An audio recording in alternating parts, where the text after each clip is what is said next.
Então, boa noite a todo mundo, né? Uma noite aqui para festejar um belo lançamento, né? Meu nome é João Cortez, eu sou professor de filosofia aqui no Instituto de Biociências e sou editor associado da Revista Brasileira de História da Matemática, onde a gente viu aí uma primeira versão dessa tradução, na verdade de um pequeno trecho em 2021. A gente tem feito aí alguns volumes dedicados à tradução de textos da história da matemática diretamente do original, né? E os autores publicaram lá algumas páginas em 2021 do que veio a ser agora esse volume, né? Fora 60 páginas de introdução, 400 páginas traduzidas do alemão, né? Não é todo dia que a gente vê um trabalho como esse publicado, né? Então não vou me arriscar a ler o título em alemão, né? Mas a tradução A Ciência da Magnitude Extensiva, do Hermann Grassmann. Também não vou me atrever a falar sobre o conteúdo, né? Estou aqui só para falar, passar a palavra aí. Então, os tradutores, o Thiago Dourado, que vai ser um dos próximos doutores aqui pelo IME, o Dominique Flamand, que é um importante pesquisador em História da Matemática na França, né? Ele não pôde estar presente, mas foi um trabalho aí compartilhado por eles, a professora Valéria Luqueta, do Instituto Federal de São Paulo, e o professor César Polsino, professor emérito aqui no IME-USP. Então, vou passar a palavra a cada um deles, cada um vai falar alguns minutos, vai ser algo relativamente breve, e depois a gente abre aí para questões, para um debate com a plateia. Então, obrigado a todo mundo pela presença, e começo passando a palavra ao Thiago. Parabéns a todos pelo trabalho. Boa noite a todos, obrigado pela presença. É até difícil começar a falar no nome, assim, de pessoas de muito mais peso e relevância do que eu aqui. Eu começo dizendo que é um trabalho que a gente fez em conjunto. Eu vou ler o título em alemão, que o João não se arriscou, mas a pronúncia seria Ausdehnungslehre. Seria quase a tradução de teoria da extensão, a palavra. Essa é uma obra que chegou para a gente através do professor Dominique, que já tinha feito a tradução da obra do alemão para o francês. Quando eu falei Ausdehnungslehre, tem que ter um X aí, quase um carioca, né? Ausdehnungslehre seria, né? É um pouco assim. E essa obra chegou através dele para a gente como um grupo de estudos.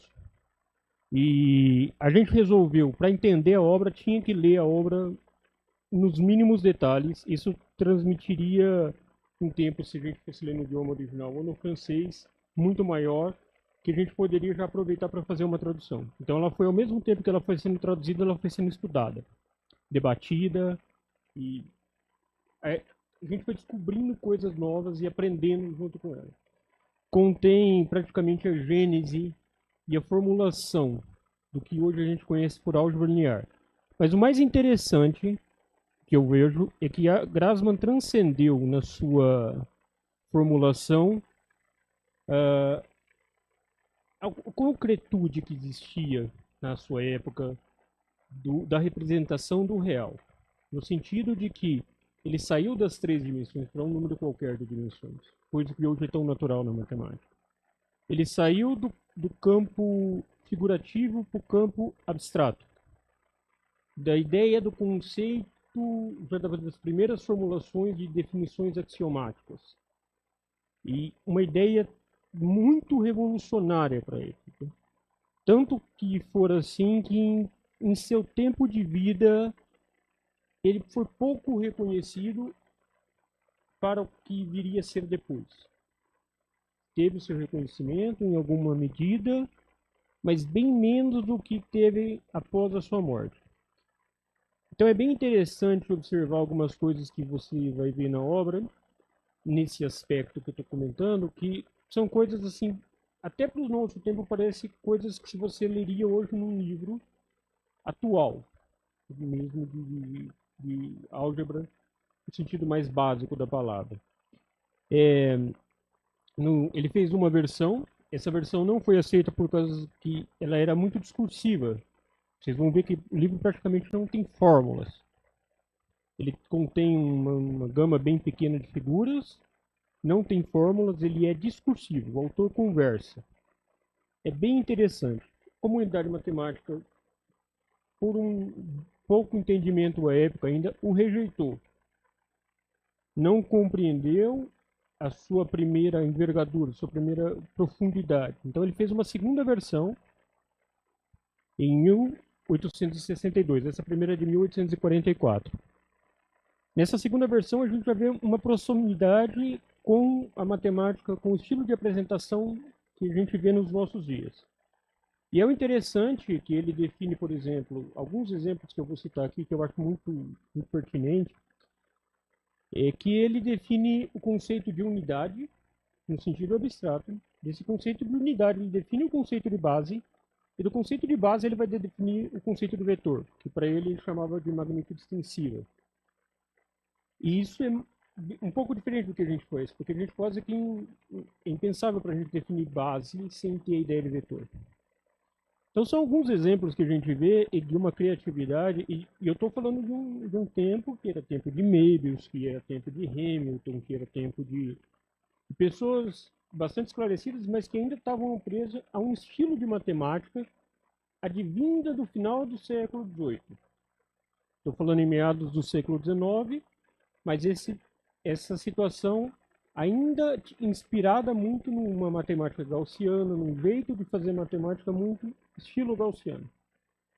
Gauss leu a obra de Grassmann, elogiou a obra de Grassmann. Grassmann, quando escreve uma carta para o ministro da Educação pedindo um emprego, é interessante falar que Grassmann nunca conseguiu um posto na universidade.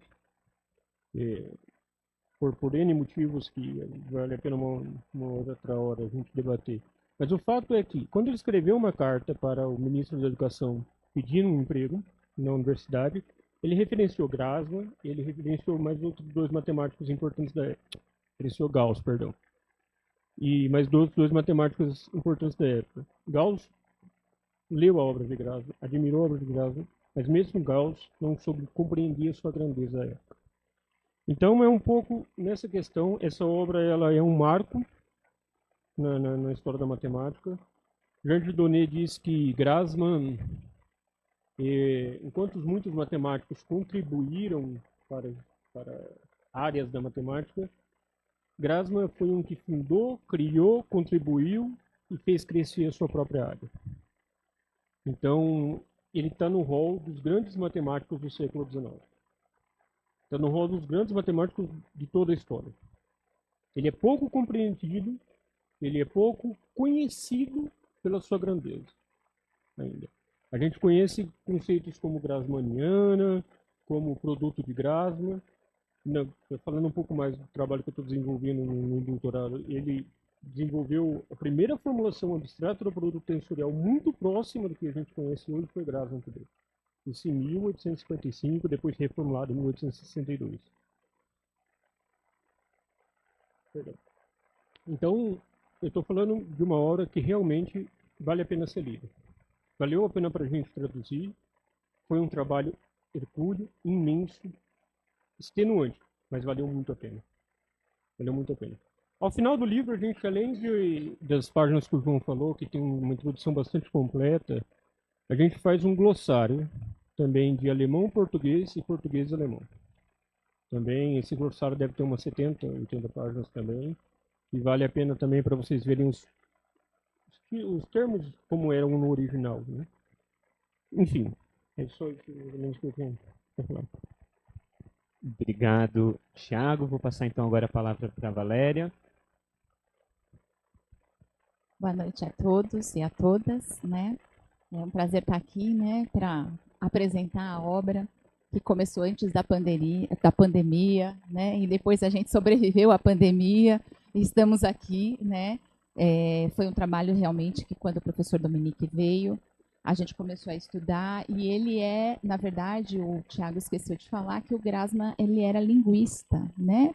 Então, e ele queria fazer uma obra aonde se voltava para um alemão mais erudito. Então, além de tudo, né, da própria teoria, a leitura era mais difícil, da gente olhar os termos, né? Como o Thiago falou, o professor Dominique tinha traduzido do alemão para o francês, e a gente teve que recorrer algumas vezes para o alemão de volta, para entender o que ele estava dizendo ali, né? Tentar entender, vamos dizer assim, né? O que estava escrito na obra dele, né? Então, é muito interessante, porque quando a gente trabalha com textos históricos, a gente vê a produção do conhecimento, né? E eu acho que essa é uma das grandes questões quando a gente vê o conceito nascendo, né, sendo refutado, né, e não ter o seu reconhecimento e depois a gente ter o próprio reconhecimento, porque a ideia dele era justamente de fazer a forma, a teoria das formas era as formas do pensamento, né? A partir dela a gente derivaria toda a matemática, né, como uma disciplina. Então é muito interessante a gente ver a construção que ele faz. E uma das coisas também que é difícil foi a parte introdutória dele, que depois ele até retira, porque ele entra com um pouco de filosofia, viu, João? E aí ele começa, para poder fundamentar a matemática que ele vai nos apresentar, lembrando que ela não era axiomática que nem hoje, que é o que ele vai tentar depois fazer, ele precisava do embasamento filosófico para poder embasar aquilo que ele ia nos apresentar, que era novo, que era diferente. Né? Então ele começa com uma parte filosófica que muitos dos matemáticos, logo no começo, falavam assim, meu Deus, o que é isso? Porque era difícil de entender, pela própria erudição também que Grassmann tinha, o que ele estava fazendo com essa parte filosófica, para poder depois começar a parte da matemática, né, que ele ia nos apresentar. Né? Aí eu trouxe um pedacinho, eu sempre gosto dessa citação, que é do Descartes, porque a gente está trabalhando com um texto de história. Né? E tem uma citação de Descartes em Discurso do Método que ele fala assim: conversar com as pessoas dos outros séculos é quase o mesmo que viajar, pois é quase a mesma coisa viver na companhia de homens de uma outra época e viver com estrangeiros. É bom saber alguma coisa dos costumes de vários povos para julgarmos os nossos mais salutarmente. E para não pensarmos que tudo o que é contra nossos modos é ridículo e contra a razão, como costumam fazer os que nada viram. Né? Então, o que ele está dando é uma lição para a gente, né?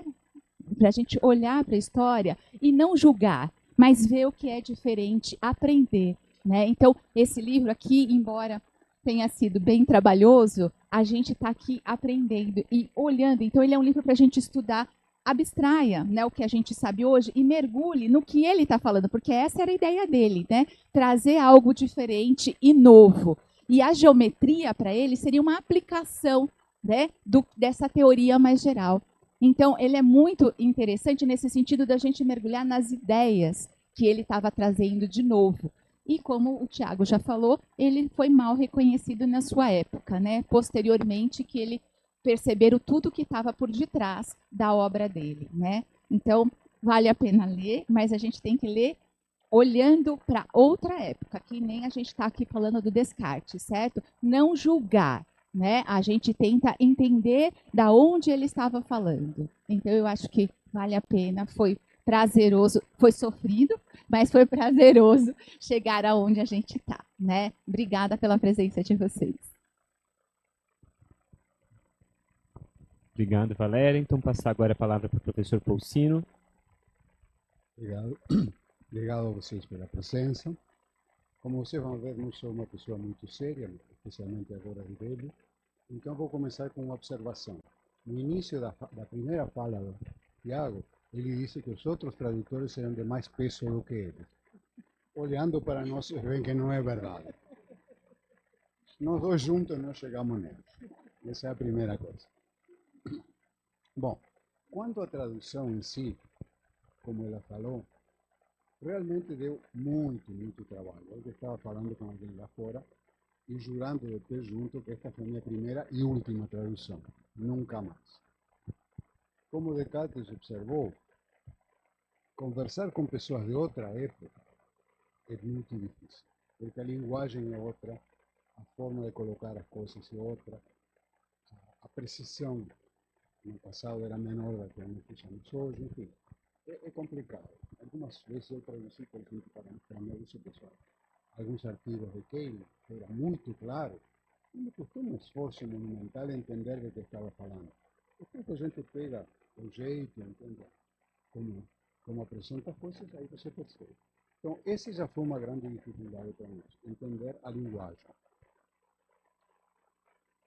E outra coisa, fora a linguagem, se digamos, a gente vê pelas coisas que eles citaram, pessoas do nível de Gauss, Möbius, Kuhn, leram a obra e não entenderam nada. E falavam a mesma linguagem dele, estavam na mesma época que ele. Então, imaginem isso. Nós não temos a estatura desse matemático que acabei de mencionar e tínhamos ainda a barreira da língua. Então foi muito difícil, muito difícil. Passamos anos, 4, 5 anos. Uma pequena satisfação nesse sentido é que o Dominique Lamont, que foi que nos introduziu ao assunto, ele já era um experto nesta obra, quando começamos a trabalhar com ele. Nós fomos traduzindo trechos, às vezes 2, 3 páginas por semana, mandávamos para ele, víamos as correções. Uma vez ou outra, raramente, discrepávamos da correção dele. E teve mais de uma vez em que ele nos escreveu agradecendo nossas observações e dizendo que quando fosse fazer outra edição da tradução dele em francês, levaria em conta o que nós fizemos. Isso nos deixou contente. Agora, a tradução para mim foi, em certo sentido, uma pequena aventura intelectual. Como você sabe, alguns sabem, eu sempre me interessei muito pela história da matemática em geral e, em particular, pela história da álgebra e, mais ainda, pela esse salto da álgebra concreta do século XVIII, XIX, para a álgebra abstrata. O que aconteceu aí? Por que mudou de caráter? Isso sempre me interessou muito. E, por causa disso, em particular, eu tive sempre muito interesse na obra de Hamilton, porque Hamilton introduziu os quaternos e depois generalizações sucessivas dos quaternos foram nos dando as álgebras, a álgebra abstrata, etc. E análise vetorial também. Então sempre foi, usei muitas vezes em conferências, em cursos sobre história da matemática. E lendo Grassmann, eu vim a descobrir que Grassmann, na verdade, antecipou todas essas ideias. Antecipou e, de alguma forma, ele tinha um espírito de abstração muito maior que o próprio Hamilton. O Hamilton foi crescendo pouco. Primeiro, fundamentos complexos, depois os quaternos, depois os complexos. Cara começa definindo estruturas abstratas. É a primeira vez, acho eu, que alguém define uma operação em abstrato, como faríamos hoje, uma correspondência que cada dos elementos associa um resultado, caracteriza pelas propriedades, demonstra um monte de propriedades que são, naquela época, era o começo e já estava. E, em alguns momentos, por exemplo, como ele mencionou, em algum momento ele está definindo a estrutura linear, digamos, das formas, e se pergunta como poderíamos fazer multiplicação. Poderíamos introduzir uma multiplicação. Então lhe ocorrem várias formas diferentes de introduzir a multiplicação. Algumas delas dão, como mencionou, o produto tensorial, antecipa o produto tensorial. Outra delas, que ele decide decir que o produto de dois elementos da base é menos produto na outra ordem, acaba definindo um tipo de estrutura que hoje se chama álgebra de Grassmann e que joga um papel importantíssimo na classificação de variedades de álgebra, no estudo de identidade feminina. É decir, é inacreditável que ele sozinho, isolado, sem estar em contato com os outros, com vários, ele estava sozinho e conseguiu antecipar um monte de ideias extremamente importantes. Então, hoje começou a passar a virar meu herói. Ainda não sei se é meu herói número 1 ou 2. Não consigo dizer que ele está na frente, se ele é fã. Mas os dois foram absolutamente grandes. Bom, e uma piadinha final antes de encerrar. Eu estava comentando com alguém antes de entrar. Por um acaso, o sobrenome da minha esposa é Grassmann.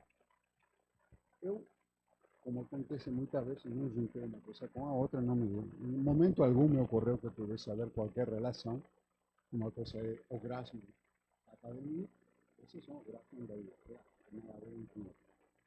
até que vi a foto de Grassman, que está na primeira página do livro, logo no comecinho. Teve a maior surpresa, porque é a cara de meu ex-sogro, o pai da Sandra, já falecido, que usava a barba, e ele aí, está levemente modificado. Então, deve ter mais ou menos algum padrão genético em comum, tem que haver. E, coincidência da vida, claro, meu filho se chama Grassman Polsino, então ele carrega o nome do traduzido e do tradutor. Pura coincidência. Mas, enfim, como eu dizia, foi um trabalho fenomenal, mas valeu muito a pena. Um livro que está cheio de ideias, você consegue ver o talento, que, aliás, surpreendentemente, não foi visto pelos contemporâneos. Demorou muito. Depois, por exemplo, a definição de espaço vectorial que todos nós conhecemos, essa definição foi dada por Peano. E o artigo em que Peano faz isso, ele diz que está trabalhando as ideias de Grassman. Até o título. Então, realmente deixou uma herança extremamente importante, especialmente para os que gostamos da expressão. Obrigado. Obrigado, professor Polsino. Então, como eu dizia, acho que é uma obra muito relevante, inclusive para o domínio de história da matemática no país, né? A gente tem poucas fontes primárias traduzidas, ainda mais de uma língua inacessível como é o alemão, né? Então, queria mais uma vez felicitar aí os tradutores. A gente vai abrir para o debate, mas antes disso, como eu mencionei, hoje também chegou ao público esse livro do professor Paulo Cordaro. Não sei se por acaso o professor quer dizer alguma palavra sobre esse livro. Desculpe pelo convite improvisado, mas se o professor quiser só... Perdão.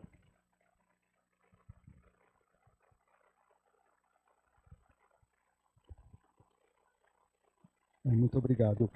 Eu só queria contar como o livro apareceu, né? Eu, em 2006, eu fui convidado a ministrar essa disciplina no bacharelado de matemática e matemática aplicada. E eu tinha uma ideia diferente da usual, de usar técnica de integração abstrata, e comecei a escrever notas. Né? E depois eu vi esse curso repetidas vezes, e essas notas foram crescendo, mas sempre estava na minha página pessoal e os alunos tinham acesso. Né? Quando foi de podcast, Thiago, eu mencionei a existência dessas notas e eu acho que o Thiago ficou curioso, né? E foi olhar as notas e me escreveu um dia que, professor, eu gostaria de sugerir que o senhor submetesse essas notas nessa coleção, né? A coleção texto universitário. Eu, em princípio, fiquei assim, na dúvida, eu não gostava, não sei, eu estava inseguro com essas notas. Até que um dia o Luiz, né? Lembra o Luiz? Como ele pela iniciação científica, agora está fazendo um trabalho de conclusão de curso comigo. Ele chegou um dia e falou assim que ele precisava aprender o teorema da divergência, leu minhas notas e gostou. Né? Poxa, né? Aí eu fui perguntar para 2 ex-alunos, né? Um ex-aluno, Vinícius, que fez o doutorado comigo, e perguntei para ele: Vinícius, você conhece minhas notas de cálculo integral? Ele respondeu assim: professor, eu e a torcida do Flamengo. Né? Aí, depois dessa resposta, eu escrevi para o Thiago que eu tentava publicar as notas. O Thiago é responsável, tá? E o Luiz, e o aluno Vinícius, que me incentivaram a publicar.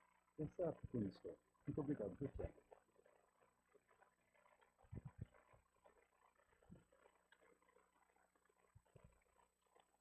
Obrigado, professor. Parabéns pela publicação. Então, antes da gente abrir para uma sessão de autógrafos, a gente tem um tempinho, né, para um debate. Enfim, quem quiser perguntar algo para os tradutores, seja sobre o Grassman, seja sobre a obra, seja sobre a tradução. Claro. Eu estava olhando para fazer algumas coisinhas aqui no livro, e aí eu me dei conta, eu falei para o Thiago que dia 15 de abril foi o aniversário de nascimento do Grassman. né? E eu falei, quase a gente consegue fazer a publicação na mesma data de aniversário, né? Então é uma curiosidade que eu estava olhando lá, né? Pelo menos é no mesmo mês, 15 dias depois, mas...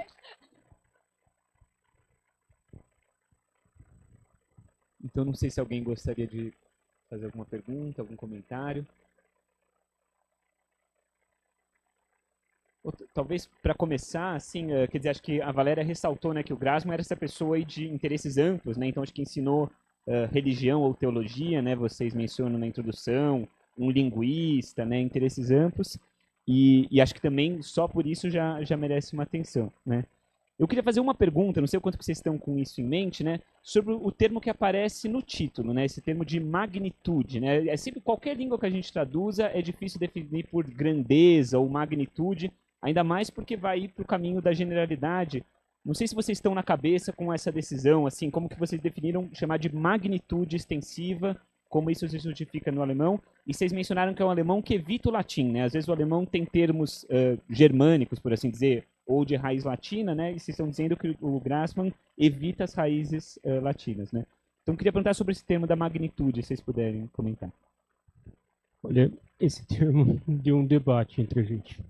Deu um debate e não foi um debate calmo. Posso dizer com toda tranquilidade. A palavra que origina magnitude, a palavra em alemão grosse, não sei se pronuncia assim, mas é assim, G-R-O-S-S-E, um trema no O. O caso é que ela pode ser traduzida como grandeza ou como magnitude. Em francês foi traduzido como grandeur. Alguns podem pensar em quantidade. Quantidade não cabia aqui. Quantidade se refere a uma outra coisa. No caso de grandeza e magnitude, podia ser feito tanto de uma forma ou de outra, mas isso era uma escolha de quem ia traduzir. E optou-se depois de um debate, que ia ser magnitude. Mas isso foi um negócio que se demorou a chegar num consenso, porque, de fato, essa palavra pode ser, em contextos diferentes, tida como coisas completamente diferentes. Quantidade, como eu disse, poderia ser traduzido também, poderia, mas é o que eu falo. Quando eu falo quantidade, é quantidade de alguma coisa. Magnitude poderia ser uma magnitude vetorial, uma grandeza vetorial. Então é difícil de pensar nessa situação. Então, esse foi a dificuldade. Mas a dificuldade foi entre grandeza ou magnitude. Grandeza é uma coisa, magnitude é outra, e aí entrou num debate e a gente chegou num consenso que magnitude era a palavra mais próxima do que se queria dizer.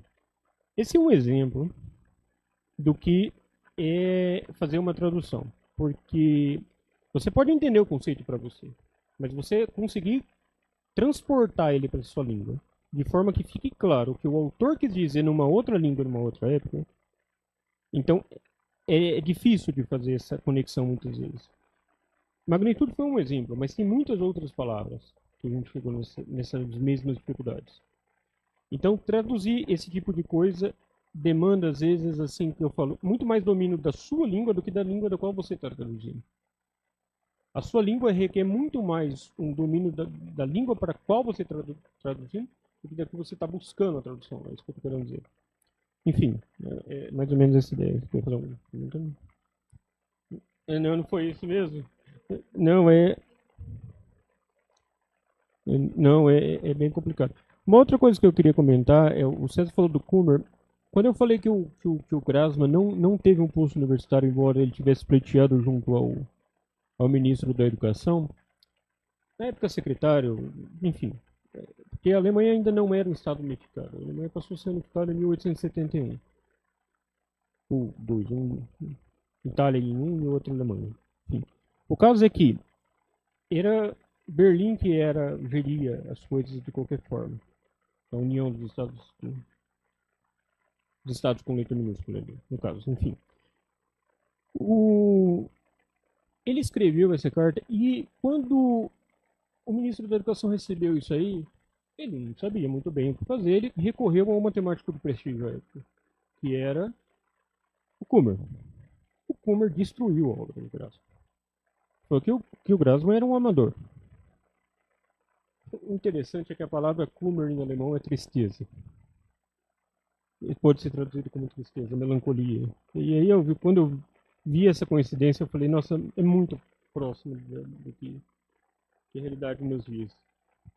No meu trabalho de tese de doutorado, eu traduzo tanto a carta que o Grassmann mandou ao ministro, como a resposta, o relatório do Kummer. Depois eu vou disponibilizar, se alguém tiver curiosidade para ver isso aí. E muitas outras traduções também de trechos de comunicações entre outras pessoas e outros trechos de outras obras que são correlatas com a obra do Grassmann. Então é mais ou menos essa ideia. Tá?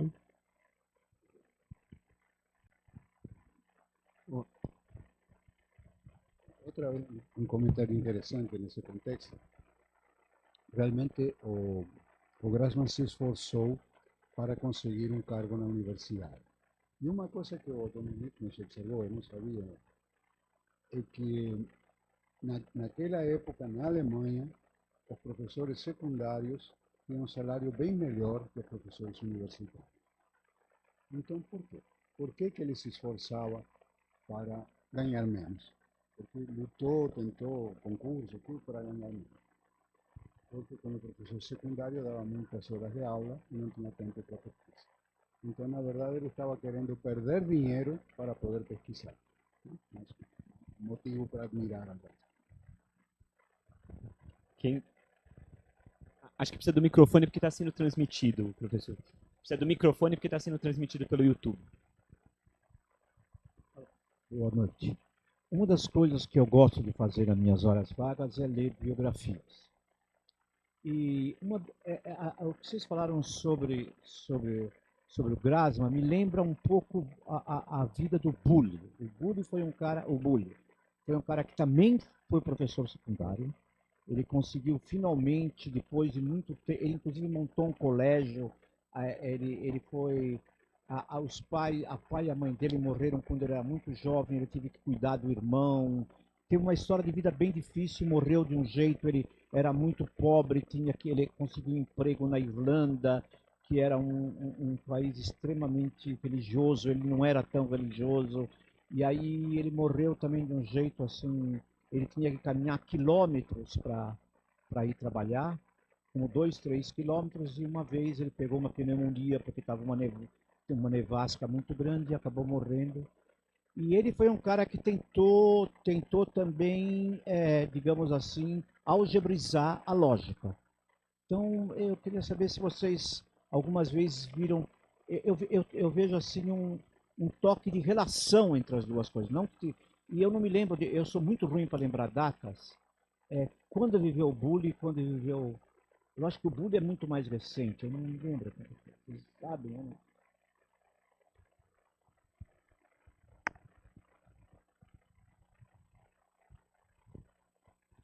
Bully faz parte da escola inglesa, para quem não sabe, que primeiro veio Peacock, depois veio Bully e De Morgan contemporâneo. Peacock, De Morgan e Bully. Ele é um pouco desse tríplice, ele é o último da. Essa escola inglesa, não só lógica, eles tentaram, foi uma primeira tentativa de abstração no sentido real da palavra. É até irônico, né? Abstração no sentido real, mas de fato é abstração no sentido real, no sentido de que você não vai tentar associar de forma direta o que você está fazendo com algum exemplo. Mas mesmo assim, como eram os primeiros a tentarem de alguma forma, eles ainda não conseguiram fazer isso. Então você tinha o princípio da permanência de Peacock. Você tinha as leis ainda que Bully trabalhou, que De Morgan trabalhou bastante, elas ainda estavam associadas de alguma forma aos naturais, aos inteiros, que eles tentavam de alguma forma abstrair a partir daí. Eles não tentavam fazer uma abstração e considerar isso como um exemplo particular. Não abstraía de baixo para cima, em vez de pegar a coisa geral e particularizar em casa. Não, ele pegava o particular. Então, esse princípio da permanência, por exemplo, que Peacock estabeleceu, foi a partir de operações advindas dos números naturais. E por isso não funcionava no caso geral. Então, casos assim que eles tentaram fazer tiveram êxitos, por exemplo, Cayley, a partir dos estudos desses matemáticos, deu a primeira definição de grupo. No sentido abstrato, em 1854. Não só isso, trabalhou como Sylvester, trabalhou com matrizes, que ele também desenvolveram a álgebra matricial. Então, essa escola inglesa não foi infrutífera, no sentido de apenas uma tentativa, não, ela deu muitos frutos, muitos. Então, esses frutos vieram no desenvolvimento de uma matemática muito grande, nesse aspecto, como Sylvester, que eu mencionei, Cayley. É interessante que Cayley ele teve uma produção de as obras completas contam 980 artigos. Esses 980 artigos, que ele foi um período da vida exclusivamente advogado, não era matemático. Uma vez eu fiz as contas do tempo que ele trabalhou como matemático e esses artigos davam uma média de 18 artigos um artigo a cada 18 dias. Ele produziu um artigo a cada 18 dias durante 15, 18 anos, algo assim.